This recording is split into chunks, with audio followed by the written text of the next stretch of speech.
ये जो अपनी नैनो थी इसका फ्यूल पंप खराब हो गया था। ये पंप खराब हो गया था। अब देखो मैं आपको कहानी बताता हूँ इसकी। ये एक्चुअल में कॉस्ट करता 7,000। ये गुडमो पे अवेलेबल है, लिंक चाहिए तो मैं आपको दे दूँगा। ओरिजिनल टाटा का है, इस टाटा लगा रहा है। डुप्लीकेट भी मिलते हैं, ये मोटर सेपरेट नहीं मिलती। इसके लिए आपको रुक करना पड़ेगा स्क्रैप मार्केट का, या फिर लोकल मिलेगा। तो इस पर देखो नाम किस कंपनी का लिखा है, ब्रांडिंग वाला नाम है। लेकिन अभी क्या हुआ, ये मिल नहीं रहा कोई भी चीज़। स्पेयर पार्ट तो दुकान पे मिलने से रहा हमारे यहाँ, और बुडबो में काफ़ी महंगा है और अवेलेबल नहीं है। ये आपको मिल जाएगा लोकल मार्केट में। अगर आपके यहाँ नैनो है अच्छी खासी तो ये मिल जाएगा। 900 से 1000 रुपये कॉस्ट करता है। आप इसको ला के सेपरेट बदल सकते हो। लगता यहाँ पे है, ये असेंबली बता दूँ, ऐसे ये लगता है, दिख रहा है, ऐसे लगता है। और ये कवर पीस से लगता है इसके पीछे, ठीक है। और यहाँ 4 कनेक्शन होते हैं, ये 2 इंडिकेटर के हैं और ये 2 पंप के हैं, ठीक है। और एक वाइब्रेशन होता है ना उसके लिए। तो प्रॉब्लम ये हो रहा था, मिल नहीं रहा था। मैं स्क्रैप मार्केट गया, मैं अभी आपको अंदर दिखाता हूँ। नैनो अंदर अब फ्यूल पंप आता है कहाँ, पहले ही बता दूँ आपको। फ्यूल पंप आएगा आपकी सीट के नीचे। यहाँ पे ये फ्यूल पंप आता है आपकी, जो को पैसेंजर आता है उसके नीचे में ये रहा। मैं स्क्रैप मार्केट से पूरी असेंबली ले आया, ठीक है। 1500 रुपये कॉस्टिंग किया। तो वो वेरी करता है, 1000 रुपये 500 रुपये, जैसा आपकी कंडीशन हो वैसा मिलता है। तो ये मैं उसको रख लेने वाला हूँ, अभी फेंकूँगा नहीं। ये पंप इसका ख़राब हो गया। मैं ये पंप डुप्लीकेट डालने के चक्कर में नहीं था कि मालूम पड़ा फिर वो और नहीं चला। तो ये मैंने स्क्रैप मार्केट से लाया और यहाँ पे डाल दिया है। तो फ्यूल पंप नहीं चलता है, उसको चेक कैसे करते हैं?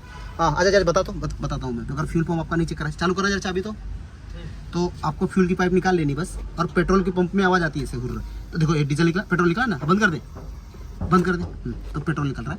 तो ये आपका काम कर रहा है। जब ये काम नहीं करेगा तो इसमें से पेट्रोल नहीं निकलेगा। ये प्रेशर बनाता है आपके इंजेक्टर तक, जो आपका फ्यूल पंप है वहाँ तक ये प्रेशर बनता है। हाई फ्यूल पंप प्रेशर बोलते हैं ना, वो यही है। ये काम करना बंद कर दिया, तो इसको मैंने डाला इसके अंदर। और मैं इसको अब चालू करूँगा तो आपको चालू करके दिखा देता हूँ मैं इसको। तो ये इसे बैठाने के बाद पाइप आपको लगाना था, फिर ये छोटे छोटे बोल्ट आते हैं टाइप। मैं इसको खोलना आपको नहीं दिखा पाया था, लेकिन फ्यूल पंप ऐसे निकाल सकते हो आप यहीं से ही खोल के। और ये टाटा नैनो में फ्यूल पंप को थोड़ा प्रॉब्लम है एक्चुअल में। क्या जितने भी टाटा नैनो है अपने स्पेयर में सब रखते हैं, मतलब कि जो रेगुलर चलेगा उसमें फॉल्ट नहीं आएगा।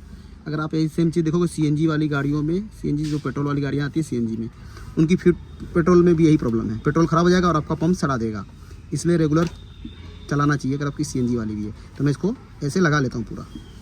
तो ये लग गए सारे बोल्ट टाइट करते, छोटे छोटे 8 mm के। तो बड़ी वाली मोटी वाली पाइप इसमें लगेगी। अगर पाइप भूल जाओ तो आपको बताता हूँ। और खुलती क्या है बता देता हूँ। ये जो दिख रहा है ना, ये दबा के और खींचोगे बाहर। फिर ये 2 नंबर पाइप है, इसका मुंह देखो, इसका मुंह और इसके मुंह में अंतर है। ये पतली, ये भी अगर आपको कन्फ्यूजन लगे, सबसे बड़ी मोटी पाइप इसमें लगेगी, सबसे बड़ी मोटी पाइप। और जो उसके बाद ये रही तो इसमें लगेगी, इसमें नंबर लिखा 2 3 ऐसे, तो ये इसमें लगेगी। और मुंह अलग है इसका, मालूम पड़ेगा। इसमें कन्फ्यूजन नहीं होगी। ये पतले मुंह वाली है, तो इतना ध्यान रखा है।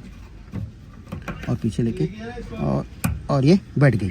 हाँ ठीक है, ये दबा के ऐसे खींचोगे तो बाहर आ जाएगा ना, ठीक है। तो ये हो गया इधर का कपलर, ये रहा इसका कपलर, ठीक है। और ये इसके नीचे लगता है, ये इसके नीचे बिठा के और ये ऊपर से कवर लगा देते हैं। पैक कर दिया। और इसी पे जैक आता है, यहाँ पे दिख रहा है पोर्शन, यहाँ पे जैक आता है। तो इसको चालू करेंगे अपने, और मैं चालू करके आपको गाड़ी दिखाता हूँ। बदल दिए तो मैं आपको चालू करके दिखा देता हूँ। जो रिटर्न पाइप हमने बोला था ना फ्यूल पंप में बदलेंगे और चालू करेंगे उसको, तो वो करके दिखा देता हूँ। चालू कर। तो ये गाड़ी अब जब फ्यूल पंप का आप काम कर लोगे ढंग से, तो ये चालू हो जाएगी आराम से, ठीक है। ऐसे ही फ्यूल पंप बदल के जो आपके डिफेक्ट है बदल सकते हो, तो आपका गाड़ी ऐसे चालू जाएगी। जब फ्यूल पंप में प्रॉब्लम होगी तो गाड़ी चालू होगी नहीं। तो खत्म करते वीडियो। पसंद आया लाइक और शेयर करो। आप मेरे चैनल पर नए हो सब्सक्राइब करो। मिलते हैं अपने वीडियो में। Thank you for watching this video.